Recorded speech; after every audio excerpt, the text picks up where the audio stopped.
5 संस्कृत पाठ नंबर 5 और 6 का आज रिवीजन होगा। पहले पाठ नंबर 5, यह कौन है? Pulling masculine gender. ठीक है, मैस्कुलिन पुल्लिंग क्या होता है आपको मैंने बता रखा है, जिसके एंड में अ आता है, अकारांत।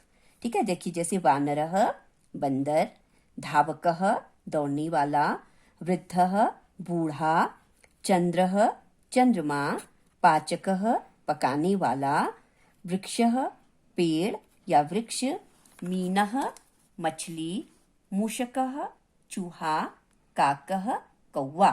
पेज नंबर 14, यहाँ पर है शब्द अर्थ, वही अकारांत पुल्लिंग शब्द अर्थ हैं, सब एक वचन है, सिंगुलर है। ठीक है, एक वचन सिंगुलर है। जैसे विद्यालय है, एक विद्यालय, हस्तः एक हाथ, केशः बाल, कर्णः कान, हरिणः हिरन, खगः चिड़िया, छात्रः छात्र, नरः आदमी, पुत्रः या सुतः माने पुत्र, चंद्रः चंद्रमा, पवनः हवा, मेघः मेघ या बादल, तारकः तारा, कूपः कुआं, मंडूकः मेढक, वृद्धः बूढ़ा, रथः रथ, कृषकः किसान।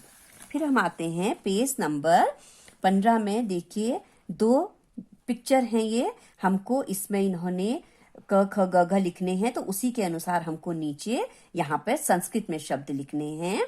क उन्होंने पेड़ पर निशान बनाया है और उसका उत्तर लिखा हुआ है। अब ख उन्होंने बंदर पर निशान बनाया है, बंदर को संस्कृत में बोलते हैं वानरः।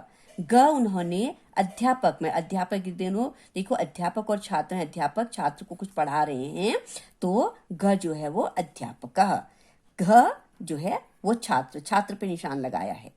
फिर हम आते हैं दूसरी पिक्चर रीडिंग में। क ये देखिए बादल बने हैं, बादल को संस्कृत में बोलते हैं मेघः।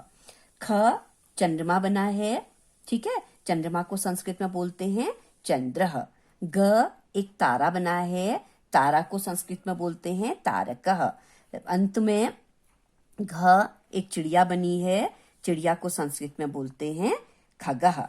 अब उसके बाद अगला प्रश्न है कि संस्कृत में लिखना, हमको हिंदी में लिखे हैं शब्द, उनके संस्कृत लिखने हैं। रथ का रथः, मेढक का मंडूकः, हवा को पवनः कहते हैं, कान को कर्णः कहते हैं, किसान को कृषकः कहते हैं, कुआं को कूपः कहते हैं। ये सब संस्कृत के मीनिंग है, हिंदी की संस्कृत हमने बनाई है। अब अगला प्रश्न है असंबंध, हमको ऑड वन को हमको ढूंढना है। जैसे देखिए अध्यापकः छात्रः मेघः विद्यालयः। विद्यालय में अध्यापक भी होते हैं, छात्र भी होते हैं, तो बादलों का तो बादल तो नहीं होते, तो हमारा उत्तर क्या होगा? बादल ऑड वन है, इन चारों में बादल सबसे अलग है। सूर्यः मीनः चंद्रः आकाश, आकाश है, चंद्रमा है, सूर्य है, ये तीनों देखो आकाश में ही चंद्रमा है और सूर्य है, लेकिन मीनः माने होता मछली, मछली तो आकाश में नहीं होती, तो हमारा उत्तर होगा मछली।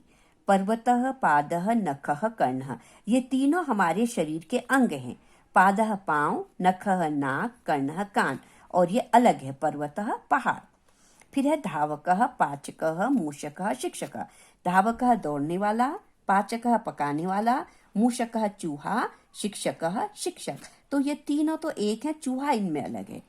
ठीक है, तो मूषकः हमारा जो है ऑड वन हो जाएगा, ये हमारा उत्तर होगा। अब है शुद्ध लिखो, गलत लिखा है उसको हमको शुद्ध करना है। पहला उन्होंने हमारे लिए किया है, पहला कपह लिखा तो उसको कूपह करना था। मंडकः को मंडूकः, मंडकः का सही बनेगा मंडूकः।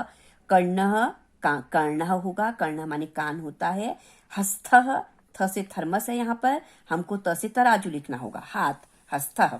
बड़ा ऊ की मात्रा होगी, सॉरी छोटा बड़ा ऊ की मात्रा है, छोटा ऊ की मात्रा होगी, पुत्रः पुत्रः।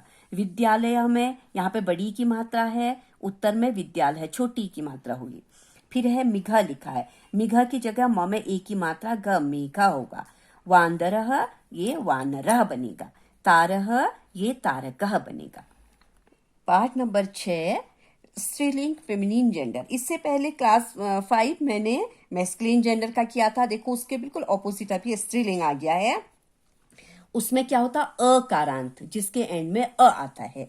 लेकिन जो हमारे स्त्रीलिंग है, स्त्रीलिंग में क्या होता, एंड में आकारांत, आ का साउंड आता है, ठीक है। तो देखिए लेखिका, आ हो रहा ना इनमें, तो ये हमारा स्त्रीलिंग हुआ। लेखिका लिखने वाली। जिह्वा, जिह्वा माने होता है जीभ। देखो हर एक शब्द में आप नोटिस करेंगे एंड में आ का साउंड आएगा। नासिका, आ, नाक, नासिका माने नाक। तुला, आ, तराजू। शिक्षिका, टीचर। नौका, नाव। लता, लता बेल जो क्रीपर होती है। माला, माला आप जानते हैं। वाटिका, वाटिका मीन्स बगीचा। पेज नंबर 17 में देखो शब्द अर्थ हैं। ये शब्द अर्थ भी इंपॉर्टेंट हैं। वृद्धा, अभी हमने जब हमने अकारांत पढ़ा था तो उसमें वृद्धा था, ठीक है। वृद्धा बूढ़ा। अब यहाँ पर आ गया वृद्धा, आ का साउंड आ गया। वृद्धा बूढ़ी, बूढ़ी महिला। माला, माला गार्लैंड आप जानते हैं। सुता, सुता मानी बेटी, और अगर बेटा होता तो सुतः, ठीक है। अ अकारांत, ता आ आकारांत। फिर है कथा, आ कहानी। वाटिका, वाटिका वादिका, सॉरी वादिका कोई लेडी जो बजाने वाली, ठीक है, बजाने वाली। वादक होता तो बजाने वाला, वादिका बजाने वाली। परीक्षा, परीक्षा। गायिका, गाने वाली। सभा, सभा कोई भी सभा जैसे असेंबली वगैरह होती हैं। नासिका, नाक। नौका, नाव। कलिका, कली, बट। मुद्रिका, अंगूठी। वाटिका, बगीचा। भुजा, बाह। अब देखिए पिक्चर में बना है, ये एक लेडी हैं, उन्होंने कुछ हारमोनियम खोल के वो गा रही हैं, तो उनके उसमें लिखा है गायिका, गायिका गाने वाली। ऊपर अंगूठी का साइन बना है, तो अंगूठी को संस्कृत में बोलते हैं मुद्रिका। फिर देखिए वाटिका बनी है, बगीचा बना है, बगीचा को संस्कृत में बोलते हैं वाटिका। फिर नासिका, फिर भुजा, फिर पाचिका। पेज नंबर 18 देखिए, यहाँ पे भी पिक्चर रीडिंग है, ठीक है।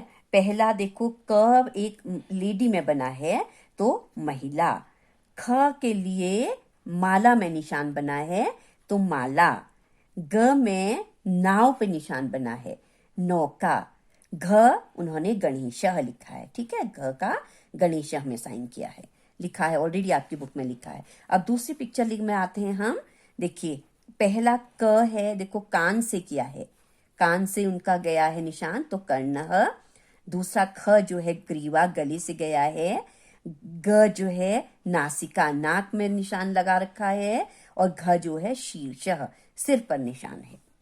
अब हम आते हैं शब्द में, संस्कृत के शब्द हैं, में हमको उत्तर देना है। शब्द हमारे हिंदी में है। डाली, डालिका, शाखा, डाली का इन्होंने क्रीपर लिखा है, हमने डाली का मीनिंग शाखा लिखा है, वैसे डाली का शाखा ही होता है। कहानी का कथा। अंगूठी, मुद्रिका। गर्दन, ग्रीवा। छात्रा, छात्रा। नाक, नासिका। फिर वही आ गया असंबद्ध जो है, ऑड वन ढूंढना है। शिक्षिका, तुला, कक्षा, बालिका। शिक्षिका, कक्षा और बालिका जो है वो एक उसके मैच के हैं। बालिका है लड़की, कक्षा है, शिक्षिका है, ठीक है। एक स्कूल में ये सब चीजें हमको मिलती हैं, कक्षा भी होती है, बालिका भी होती है, टीचर भी होती है, लेकिन तराजू नहीं होता, तो तराजू इसमें ऑड वन हो जाएगा। फिर है ग्रीवा, अजा, नासिका, जिह्वा। ग्रीवा, नासिका और जिह्वा हमारे ये शरीर के अंग है। ग्रीवा गर्दन, नासिका नाक, जिह्वा जीभ। अजा माने होता है बकरी, तो हमारा ऑड वन आंसर हो जाएगा अजा। फिर है माला, पूजा, महिला, कीड़ा, ठीक है। माला है, पूजा है, एक महिला है, वो उन्होंने माला भी है, पूजा भी है, ठीक है। लेकिन क्रीड़ा, क्रीड़ा माने खेल, ये शब्द जो है अलग है। अब हम आते हैं क्वेश्चन नंबर 5 में। क्वेश्चन नंबर 5 को जो है शुद्ध करो, अशुद्ध लिखे हैं। पूजा में छोटा ऊ की मात्रा थी, हमने बड़ा ऊ की मात्रा देके उसको सही किया है। यहाँ लिखा है काथा, सही शब्द होगा कथा। यहाँ पर लिखा वादी का, द में बड़ी की मात्रा दी है, जबकि द में छोटी की मात्रा होगी। फिर लिखा है ग्रवा, सही शब्द होगा ग्रीवा। फिर वाटिका, वाटिका मेरे हिसाब से वाटिका सेम है, जैसे लिखा है वैसे ही लिखा जाएगा। तूल्हा, तमें बड़ाऊ की मात्रा है, हमको छोटा ओ की मात्रा देनी होगी, तुला देनी होगी। तो इस प्रकार हमारा पाठ नंबर 5 और 6 का रिवीजन पूर्ण हुआ। Thank you.